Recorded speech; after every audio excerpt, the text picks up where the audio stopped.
I'm Samantha Poppin. I go by Sam with 2 M's. I'm the owner of Matcha Nude. So before I dive in, I really want to talk about why matcha. So I am a health coach. I've been doing that for a while now, and that's because I live with 4 chronic illnesses. Matcha really changed my life. I was searching for a coffee alternative for years, couldn't find one that was treating my body well or allowed me to give up that delicious coffee. And so when I finally found matcha, the obstacle I saw next was that I couldn't find a brand that met my values. And I started talking to friends, family, and even my clients, and they were having the same obstacle. They weren't finding one that met all of their needs, all their expectations, or one that they absolutely fell in love with as a brand. But before I move past this slide, I would love to know if anyone here knows what matcha is, can describe it. I've got a free bag of matcha for Governor King. Raise your hand high, boldly. Thank you for the first step. Oh gosh. Okay. Well, I was like, sort of. Isn't it a green tea derivative made into a powder to like a liquidy kind of foamy drink? Is that right? So yes, matcha is a green tea grown intentionally. So it is ground into a fine powder. They also pay attention to the soil health and the shading. There's different grades of matcha. There's a lot more that goes into matcha than just a powdered green drink. And so that's why there's different companies that you'll enjoy and you won't. Yay. I'm a winner. Or get on the stage. Get on the stage. Oh my God. I'm going to sit right next to the stage. Awesome. So the problem that we're facing in the matcha industry is that although it's growing, it grew 202% in the US in 2021.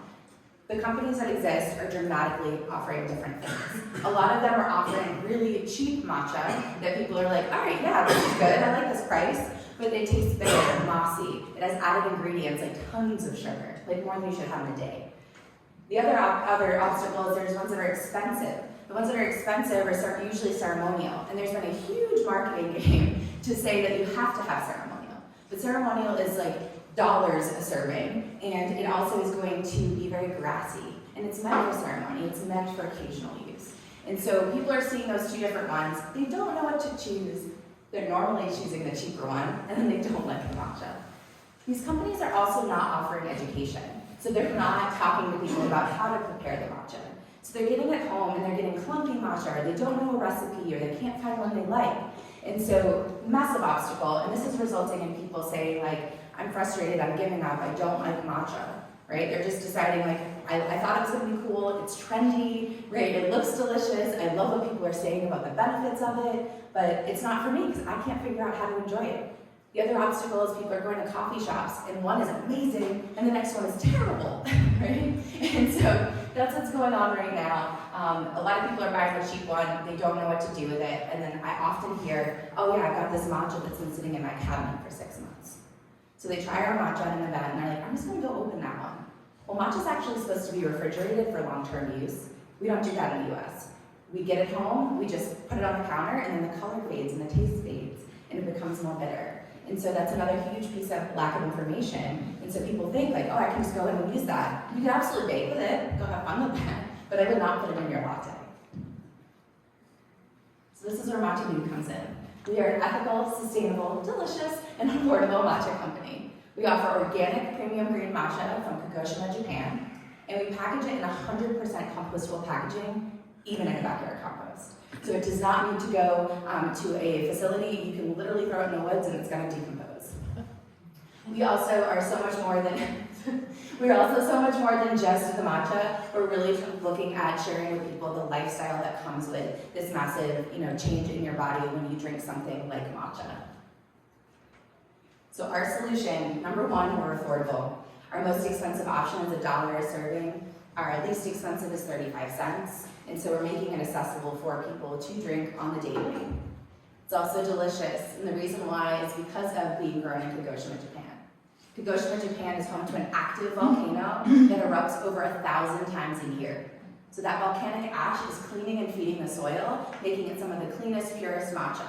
It's heavy metal tested, toxin tested by a third party, and it always comes back super, super, super clean. If you're familiar with Prop 65 out of California, it's 5 times lower than their standards, which are pretty strict standards. It's also easy. So I share recipes all over the place: Instagram, Facebook, YouTube, our website, our newsletters. I'm sharing videos, tips, tricks, tutorials. I also have a chat feature right on the website where I tell people, hey, if you're having trouble with it, come on here, I'm gonna respond to you, we're gonna figure it out. I'm also showing people how to make it with the fun bamboo whisk or with a mason jar, right? You don't need all the fancy tools. You can put it in a blender. We also have the customer newsletter where we're sharing at least 1 recipe a month, sometimes more, lots of tips, tricks, and other information. Our community is also a big part of what makes us different. We already have over 100 wholesale accounts nationwide. We've been adding about 8 a month, which is really exciting. And our online community is already over 5,000. What's really cool about this is this community is sharing their own recipes, they're sharing their tips and tricks, and they're beginning to become friends and part of each other's lives. So it's gone beyond just the recipes I'm sharing now. You'll see lots of collaborative posts on our Instagram from other businesses and other people that are sharing our matcha and saying, like, I made these really awesome matcha energy balls, someone is making cookies right now, we've got ice cream coming out, lots of fun, really great recipes. We've also, because we've been in business since February of 2022, we have had the opportunity to talk to over 3,000 customers. And a lot of the problems I shared before, that's what they told us. High prices, added ingredients like sugar, not knowing what to do with it, undesirable tastes. And we've actually been able to send our matcha to over 38 states already, which is awesome. We're gonna get to all 50 by the end of this year, right? We've also done over 90 tasting events. Exhausting work, but totally worth it, because I'm able to bring matcha to people, have them enjoy it, and show them the difference between the matcha they had at Starbucks or Dunkin' or at that coffee shop that didn't know how to make it.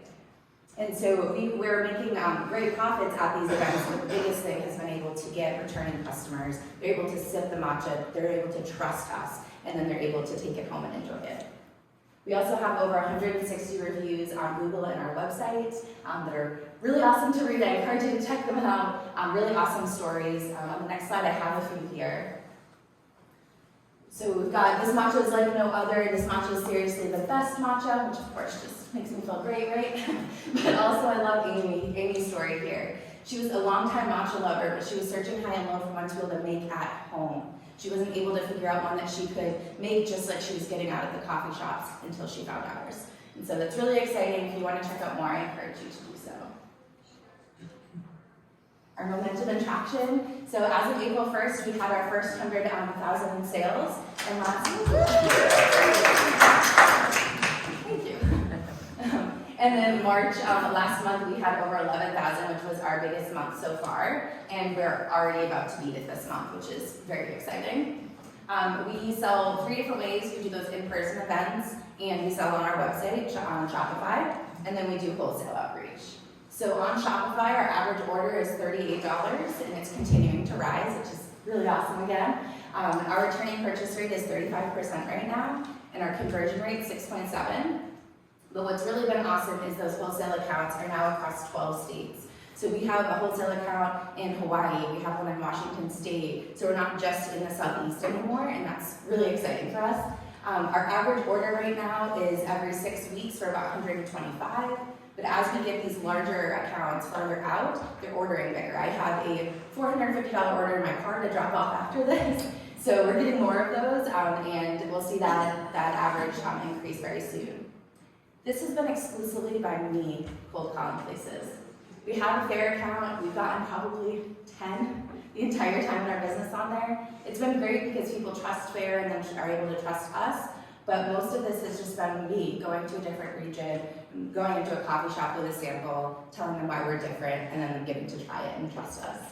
We just went to Wilmington this past weekend, went to 16 coffee shops, and last night we came to that $450 order. So it's been really fun to see that happen, but that shows me it's just the beginning. If it's just me and I was able to do that with this matcha. Some of our wins. When I started this business, I knew I wanted to do it differently. As I said before, I wanted to be an ethical, sustainable, delicious, and affordable matcha company. But I also wanted to be really intentional. And so I love Asheville. I've lived here for about 5 years now. And I knew I wanted to collaborate with other amazing people in this community. So the very first thing I did was a collaboration pop with Bucky Pops. Do you know Bucky Pops? Naomi's incredible. She makes a matcha pop with coconut that if you haven't tried, it is divine. It is super good. But also Gwendolyn of Dairy Vegan Cheese made a matcha cheesecake last year. Better Times Granola made a matcha mango granola. And we've had many others since then. And it's been really awesome because not only are we able to bring more people to their businesses, but they're doing the same. And people are just able to see that we trust each other, and then we're able to all grow, which has been really wonderful. We've also used social media for a lot of our leads, as well as to create that relatable content. Those tasting events have been a massive success. In January, I joined the Elevate Mentorship Program, and as Erica mentioned, I'm a finalist for the NCID grant. So of course, micro business here, I'm still a small baby here, so cash flow and capital has been a challenge, especially when it comes to custom packaging. So right now, as you can see on this picture, I'm putting stickers on bags. Very labor intensive. I finally hired someone to do it, so I'm glad I'm not doing that anymore. But we want to continue to grow throughout the south, like past the southeast. Right here, it's cool if we're on the shelf and we have a local tag and we're a stickered bag. But if we want to continue to grow, outside of coffee shops outside of the southeast, we know we need to move to custom bags. But the design costs alone of that are like $6 to $9 grand. So that's been one of our biggest challenges for sure, is figuring out how do you fund the design and then the actual purchasing of those bags. Also, I'm still health coaching. I still do marketing consulting for other small businesses, and I know I need to put those down. But if anyone else has done that before, it's a challenge. Knowing where to grow next. This has been really helpful being part of the Elevate program, because I'm able to ask other mentors and other business owners what their thoughts are. But I have really said time and time again that I don't know what I don't know until I don't know it. Like, I've had service-based business for a while. It's completely different than a product-based business. So those are definitely my highest obstacles right now. And so what I ask for this community is to, to have those conversations around, like, how do you fund a big project? And the life-work balance. I think every entrepreneur needs to share what they do for that, especially if they feel like they've nailed it. And how to let go of other things and really do this full-time. Yeah.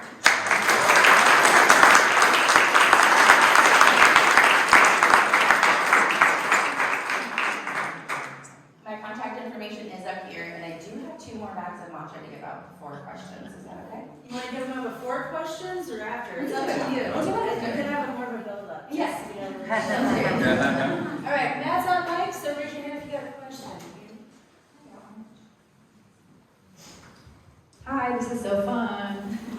2 things. Number 1, custom packaging. One of my best friends is a salesperson for a packaging company, and they will design your stuff for free as long as you sign a contract with that company.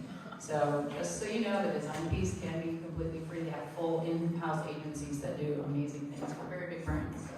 Question for you, do they have compostable packaging? This particular line does not, but it's one of many. So she does hard side packaging, so it's mostly glass and plastic. So just so you know. And there was something else, but I don't remember. Oh.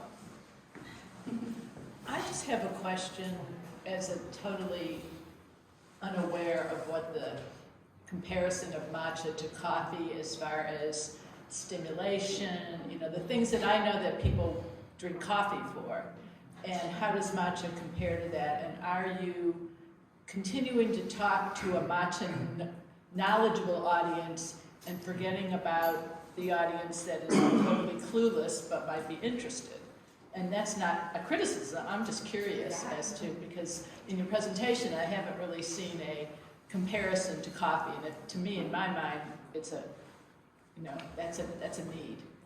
So the majority of our marketing language is about that comparison. Oh, it is? Yes, it is. Okay. So I would say at least 2/3 of our audience are people that are maybe aware. I like to call them like health curious folks. So maybe they're aware of matcha, they've heard of it, maybe they've tried it, like I said, at coffee shops like Starbucks, but they don't know a lot about it. We do have the audience that does. They're easy sells. They try it, it's over, right? They're those 35% that are buying it, no problem. But the folks that are looking for an alternative, we talked to them about how our matcha only has 23 milligrams of caffeine. So some matchas do have more. Ours just has 23 milligrams. Your coffee has between 95 and 150 milligrams. So massive difference there. The other thing is matcha has L-theanine. Has anyone heard of L-theanine? Awesome. Yeah, I just told you about it. So L-theanine is an amino acid that allows your body to relax. It helps with any anxious energy or stress you may be experiencing. It's a very popular supplement right now, but it naturally occurs in its highest concentration in matcha. So that L-theanine mixes with the caffeine and gives you a more even experience. So it's less caffeine, it's mixed in with this L-theanine, which results in no jitters, no energy crash, and it won't keep you up at night. So it's a completely different experience than any of your coffee.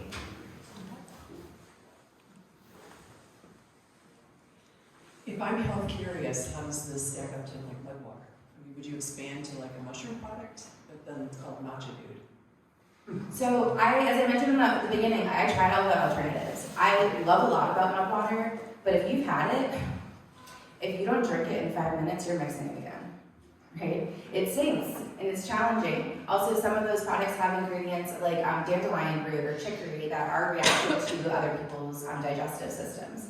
So I do think it's really wonderful for some people and it's a great option. It wasn't an option for me and it hasn't been an option that any of my health clients have stayed with.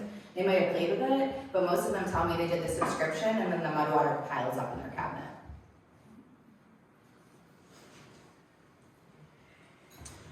So I haven't done the conversion from service to products, but I've done lots of different jobs. And once you're really done with something, I've found the best way to transition is to find somebody else that you think is fantastic at it, that you will be happy to hand over your current clients to. So that would be my suggestion for doing that transition. I love that, thank you. And I have done that a couple times. So I do have people for my health coaching clients. The marketing is, I'm finding people. It's really been the trust, I think, for me in the business to be able to pay me, right? It's easier for someone else to write me a check than for me to write myself a check. I want to keep the money in the business time and time again instead of that. So I love that, and I really appreciate that. It's something I need to continue to remember. Hey, it sounds like the wholesale business is coffee shops. How does this fit into the retail landscape, and is that part of your plan? Yeah, so we do both. Coffee shops have just definitely been the bread and butter of the wholesale. It's really, they go through it a lot faster. So Liberty House is one of our clients. They go through 6 bags of matcha every 3 weeks. And so it's a large order and it's quick and they're getting my name out there. And so I kind of took the approach, Oatly did this. Oatly oat milk went straight to baristas, right? And they were like, we want to be the barista's oat milk. And so I was like, I'm going to go straight to the baristas and change their mind about the matcha they have. Also, when I started, one of the most popular matcha brands for coffee shops was having a lot of supply chain issues. And so it was like an easy in to probably my first 30 accounts.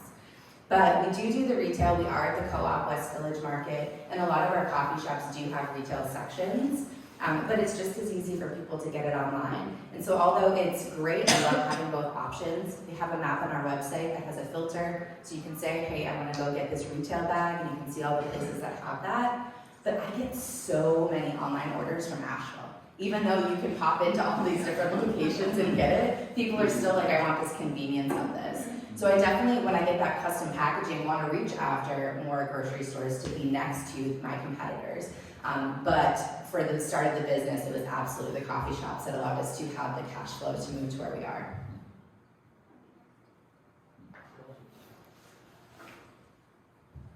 Thanks for the presentation.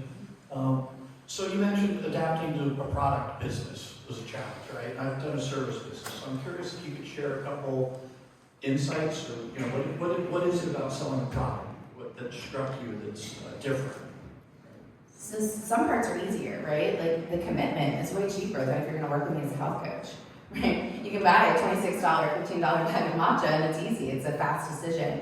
But what the challenge really has been for me is the behind the scenes, the books, right? Being like, all right, so I sold $11,000 in matcha, but like I spent 10 grand. Like where did that go, right? And so figuring out like how can I get these whisks cheaper but still ethically? And all those pieces have really been like the biggest challenge of like learning the cost of goods and learning all the things that I have learned some of it from my mentors and other programs. All right, so like cash flow is specifically more challenging because of inventory? It's not even just cash flow, it's like the decisions of what to do with that money. Okay, Yeah, thanks. absolutely. And another question. So, hilariously, there's been like a package of this on my kitchen counter for like 2 months, and I'm like so annoyed because I'm like, why does like my wife have this package of pantyhose? Neat. So I learned a little bit here today. But I'm reckless with my spending when it comes to coffee shops and then a lot. And I'm curious.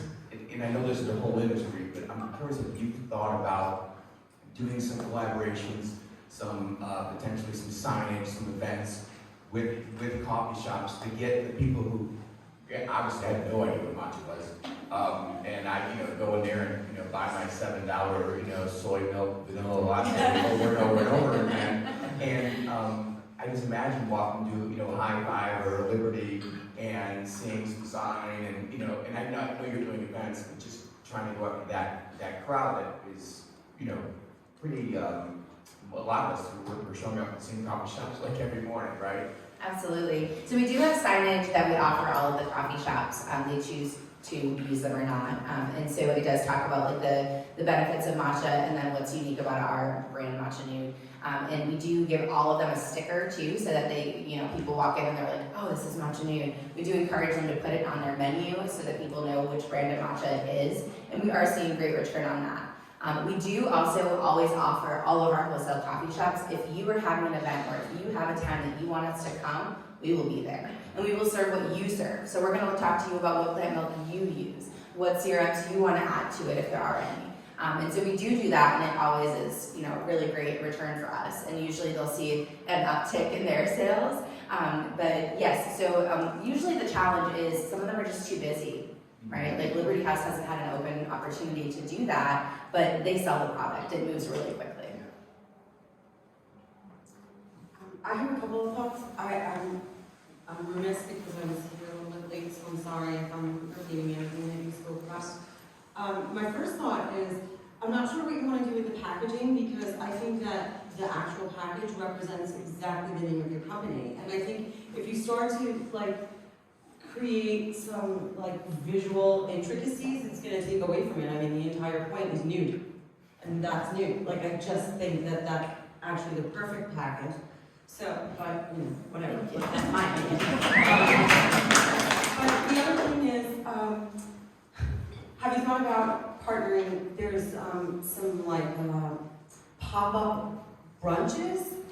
And so this town's not big on brunch. I come from New York, and that's all people do is brunch. But tourists love brunch too. So it's, I feel like, I get it, there's a lack of employees and all that. But I just think that if you can sort of work your way into that market as well, because how many Bloody Marys can you have at brunch? So you're going to move on to a matcha and then think about maybe working with some of those restaurants or these chefs that have these pop-up brunches, I think once a week or something like that. Yeah, so we have had a great opportunity to be a part of Chow Chow, and we will be a part of it again this year. And that has connected with a lot of those chefs that are doing those pop-ups. Okay. So the ones in Asheville, I feel like I know most of them. If there's anyone I don't, please send them my way. But yeah, that's great. I'm always looking for those types of collaborations. And it's really easy for me to pop up. I don't need anything. I'll just do anything. So if anyone ever has that invitation, please reach out. Okay, when we were going through your presentation virtually in preparation for this, one of the things that I found really fascinating was the story of how you found this really specialized matcha that grows in the volcanic soils. Will you share that? Yes, absolutely. So I knew I wanted a matcha that was different, and I thought about like what are the questions that I've had, or what are the things I haven't liked about other matchas. And I knew that heavy metals was a huge conversation, right? Heavy metals and toxins are really common in a lot of teas, unfortunately, especially the ones that are coming from China. And China is really trying to get into the matcha game. It actually, like way back before 1100, originated in China, but China took it to Japan, and Japan ran with it, and China dropped it. But now the soil health, the growing conditions are not able to match what's in Kagoshima, Japan. And so I also wanted to work with a farm that was ethical, right? I wanted to know their story. I wanted them to feel comfortable like sending me that heavy metal test. I wanted to have a really authentic relationship with them. So I contacted a bunch of different suppliers, and the one that we work with, immediately, every like 2 to 3 months, they're sending me a new report on the heavy metals. I don't even have to ask for it, it just comes. They also, all their farmers own their own land, and they will talk to me for hours about the conditions. They send me pictures when they are harvesting. They've invited me out. It's gonna happen, I can't wait. But yeah, so it was really about finding a supplier that aligned with everything that really matters to me. And when I tasted their matcha for the first time, they have different grades, just like every other matcha supplier is going to have. I told them, like, this is what I'm looking for, this is what I want to do, this is the price bracket I would really like to be able to offer it in. And they nailed it. They sent me a few, but they were like, this is the one you're going to love. And sure enough, it's the one I drink every morning. I have a question for you. You mentioned that you get a lot of orders from Asheville. I got a feeling that you have a product that is embraced with that feeling of being locally grown or locally built business.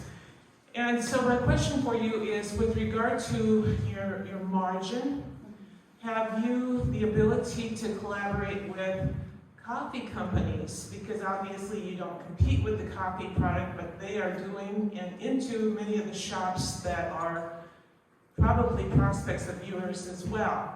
And I'm thinking of a coffee company that I did some work with a few years ago, who is in these kinds of shops in another state, in Minnesota, and in Wisconsin. And if there was the collaborative opportunity or the profit margin that would allow for that, it'd be easy for you to multiply your exposure with some strategic partners. Thank you, I love that. Yes, so that was originally one of my strategies from the very beginning, but the local conversation with the local coffee roasters I was able to work with, they weren't interested at that time. But we actually, my very last mentorship meeting, this was one of our conversations, because there's a large roaster in South Carolina that buys our matcha for their coffee shop, and they want to start moving it with their beans. And so it is definitely something that is top of mind, something we've always wanted to do. It's figuring out how to make it the best partnership. The biggest challenge is coffee people are coffee people.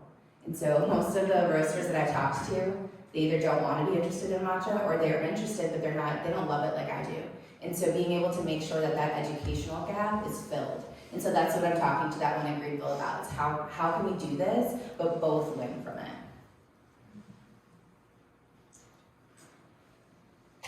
Yeah, so, here at 1 million cups, I'm drinking my coffee.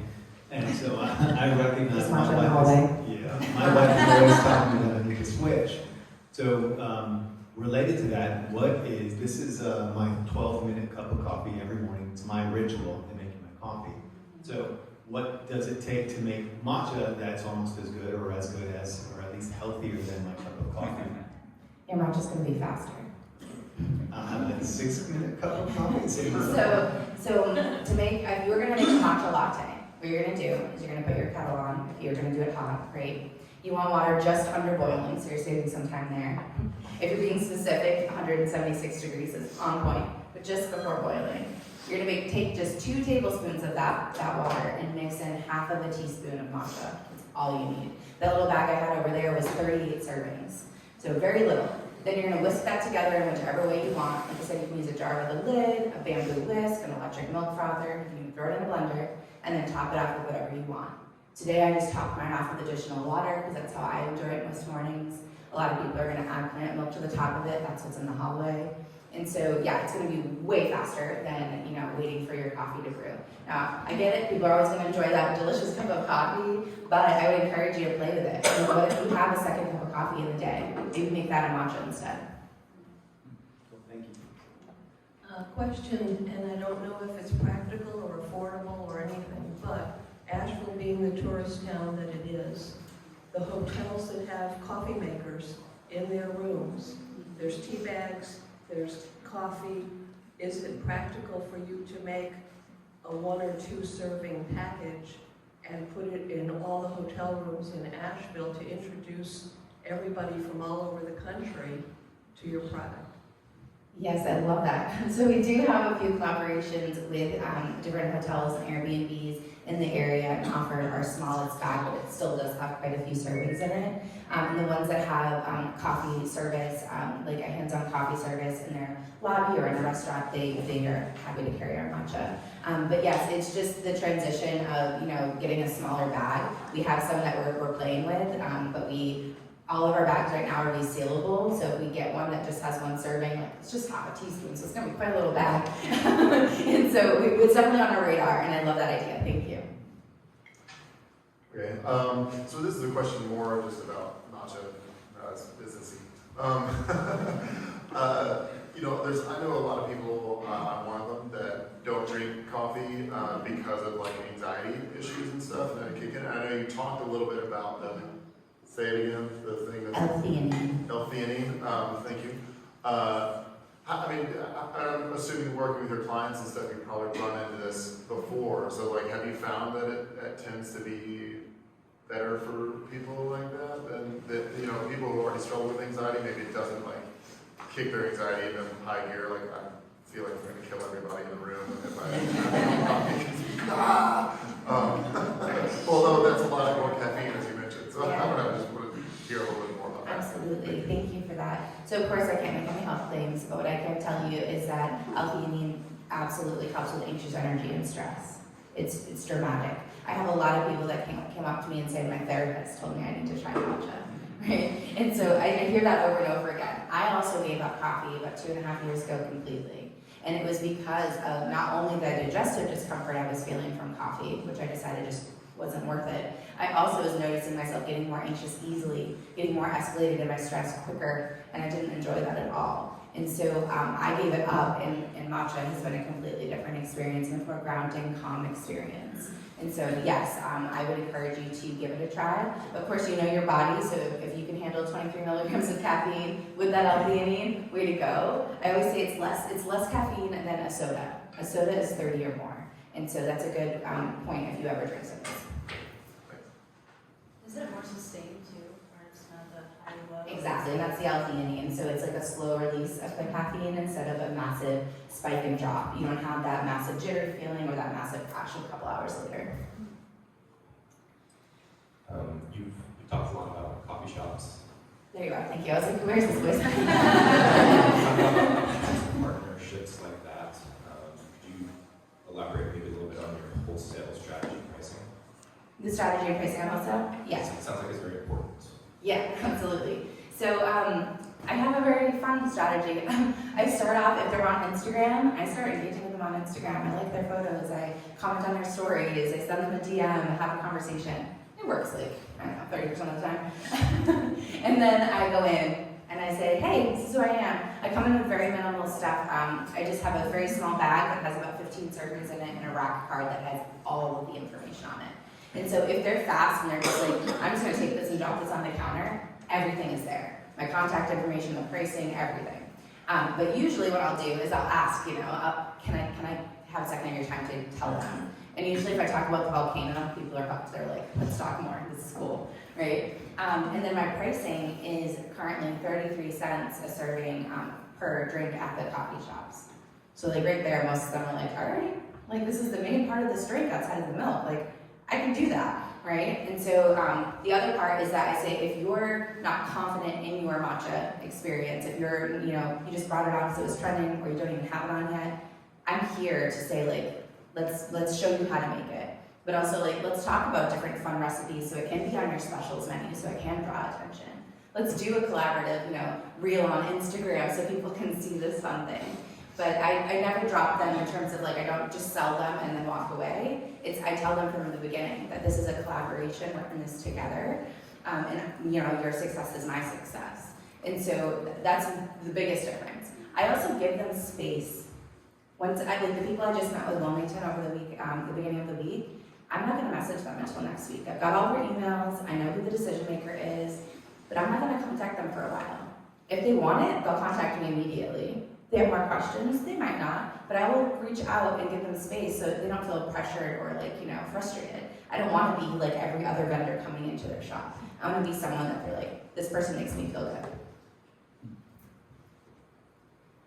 I have two more thoughts. Smoothies and ice cream partnerships. Yeah. Yeah, Absolutely. We do both. Okay. There's a gospel ice cream in town that's made a matcha ice cream. Bucky Pops makes a matcha popsicle. Sugar and Snow has done both a gelato and they offer a smoothie. And so those definitely are happening. Thank you. I have time for one more question. Two more. What? No. I have a serious question, I have a funny question, I don't know which one to ask. Which one do you want? I love your funny question. Okay. It's worth it. Funny question. Do they make a matcha that's not green? I love this question. I actually faced this question this week. So there is a matcha company in Durham that offers pink matcha and purple matcha and blue matcha. They are absolutely not matcha. It is going to be dragon fruit. It's going to be spirulina. It's going to be other ingredients that they're selling to you as matcha. So they're miseducating you. And it's really unfortunate that that happens. We do use those different products in some of our recipes. Our rose matcha latte that we made in February is made pink with beetroot powder. So we definitely play with those things, but those are not matcha. I was thinking more like brown, like similar to coffee color. I was trying to take it back. So there's some coffee shops, some of them may be closer to us than others, that do sell lower grade matchas that will have like an olivey or a darker color. So personally, if I see that, I won't drink it. I know it's not going to be good. I would be worried about that. It should be vibrant. Like you've seen the colors, you've seen this. This is the color it should be. When you open that bag, it should be bright. Hey, Ryan back here. And mine will be quick. First, I just want to say it's super impressive. I mean, we built a $100,000 business in a year from scratch. It's awesome. And it seems like all the strategy things are pointing in the right direction. If the main problem you have is like work-life balance, I think that's one an entrepreneur would prefer versus like nothing to do. So one just quick suggestion on that. I don't know if you've read Emith Revisited. I started it yesterday on my 5-hour drive from Wilmington. Awesome. Yeah, it's like, I don't know, it's not your exact story, but it's close into something, I run in the same thing where I might have some issues giving up control of some things. I want to do everything myself, and you seem like kind of have that same vibe. And he talks a lot about that in that book and putting processes and systems in place, and I think it can be helpful. But what is the book? The E-Myth Revisited. Oh, yeah. Other than that, congratulations, this is awesome.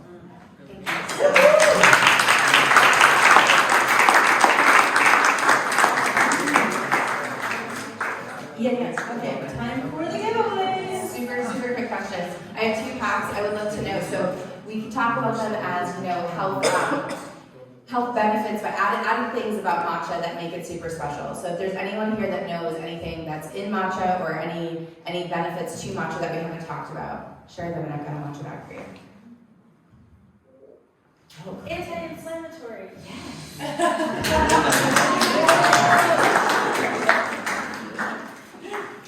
Yes. Better for the environment than coffee.